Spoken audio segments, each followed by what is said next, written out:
महाराजनी जय, ब्रह्माणी मातनी जय, कृष्ण कन्हैया लाल की, जगन्नाथजी भगवाननी जय। આજે અષાઢ મહિનાની સુદ બીજ છે, અષાઢી બીજ। આજે ગલીએ ગલીએ અને ગામડે ગામડે જગન્નાથ ભગવાનની શોભાયાત્રા ફરતી હોય અને એમાંય આજે મારી વાલી દીકરી રિંકલનો ભાવ હતો કે આજે તમે રણુજા જાઓ છો, પણ પેલા મારા આંગણે થઈ અને પછી તમે રણુજાના દર્શન કરવા જાઓ। અષાઢી બીજ છે, સરસ રીતે દીકરી વાયક આપીને તેડી ગઈ। તિકમનગર સોસાયટીની અંદર અમે પધાર્યા છીએ।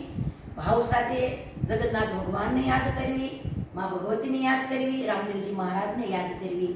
તારે બે શબ્દની અંદર શું કીધું? એ આભમાં જીણી જવું કે પીજળી રે, હે જરમાર વરસે જીણા મે ગયાભમાં જીણી જવું કે વીજળી રે। અને ખળખળ ખળખળ નદીઓના નીર વહેતા હોય, તાપી મૈયાના તટે પવિત્ર તીર્થ ભૂમિ કહેવાય અને કર્મભૂમિ કહેવાય અમારી એવા સુરતના આંગણે। અને એમાં મારી અનાયા હોય, માં આ દીકરા વિદેશના દરિયા ડોળીને આવી છો, ખમા ખમામાં ખૂબ ખૂબ માતા તને સુખી કરે અને જીવનમાં ખૂબ તું આગળ વધે દીકરા। એવા ભાવ સાથે આજે અષાઢી બીજના માં ભગવતી માતા તને ખૂબ નાજુના આશીર્વાદ આપે છે।